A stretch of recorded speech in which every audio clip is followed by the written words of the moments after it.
जब सरकारें संकट में होती हैं, तब महाराजा विश्वेंद्र सिंह याद आते हैं। सरकारें जब आंदोलन को खत्म करवाने में फेल हो जाती हैं, तब महाराजा विश्वेंद्र सिंह को यह जिम्मेदारी दी जाती है। आखिर ऐसा क्या है कि सरकारों को संकट के वक्त महाराजा विश्वेंद्र सिंह ही याद आते हैं? राजस्थान की राजनीति में सबसे दमदार और दबंग नेता महाराजा विश्वेंद्र सिंह है।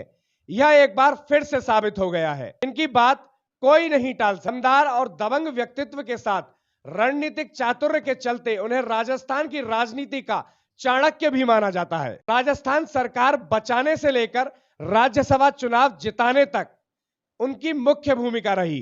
राज्यसभा चुनाव में पहले जब विधायक नाराज चल रहे थे तो पार्टी पर संकट था, तब महाराजा विश्वेंद्र सिंह ने संकट मोचक की भूमिका निभाई। मुख्यमंत्री अशोक गहलोत ने नाराज विधायकों को मनाने का जिम्मा महाराजा विश्वेंद्र सिंह को सौंपा। महाराजा विश्वेंद्र सिंह इस जिम्मेदारी पर खरे उतरे। कांग्रेस को राज्यसभा की 3 सीटों पर जीत सुनिश्चित की। अब जब माली, सैनी, कुशवाहा समाज के लोग आरक्षण की मांग को लेकर आंदोलन कर रहे हैं, तब भी महाराजा विश्वेंद्र सिंह संकट मोचक की भूमिका में सामने आए। 4 दिनों से राष्ट्रीय राजमार्ग पर बैठकर आंदोलन कर रहे सैनी, कुशवाहा, माली, मौर्य, शाक्य समाज के लोगों को मनाने में सफल रहे। उन्हें यह समझाने में सफल रहे कि उनकी मांगें मुख्यमंत्री तक पहुंचाई जाएंगी और उनको पूरा भी करवाया जाएगा।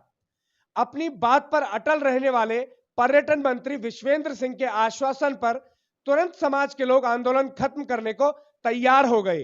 राजनीतिक दिग्गजों से लेकर प्रशासन से जुड़े अफसरों ने यह नहीं सोचा होगा कि महाराजा विश्वेंद्र सिंह के एक आश्वासन से समाज के लोग आंदोलन खत्म करने को तैयार हो जाएंगे।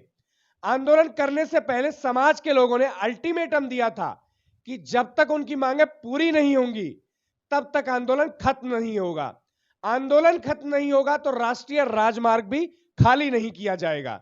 लेकिन महज 4 दिनों में राजनीति के चाणक्य महाराजा विश्वेंद्र सिंह के आश्वासन पर आंदोलन को खत्म कर दिया। समाज के लोगों ने कहा कि महाराजा विश्वेंद्र सिंह राजनीति में एक ऐसे व्यक्ति हैं जो वो कहते हैं वही वो करते हैं।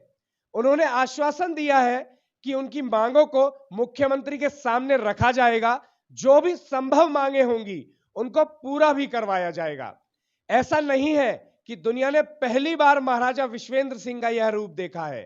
संकट के वक्त महाराजा विश्वेंद्र सिंह सरकारों और आंदोलनकारियों के बीच सुलह करवाते रहे हैं।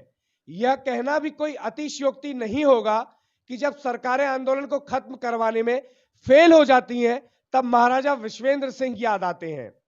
महाराजा विश्वेंद्र सिंह संकट मोचक हनुमान की तरह आंदोलन को खत्म करवाकर जनता और सरकार की मुश्किलों को कम करते हैं। बात अगर हम राजस्थान के सबसे बड़े आंदोलन गुर्जर आरक्षण आंदोलन की करें तो लंबे समय तक यह आंदोलन चला। 72 माताओं ने अपने बेटों को खो दिया।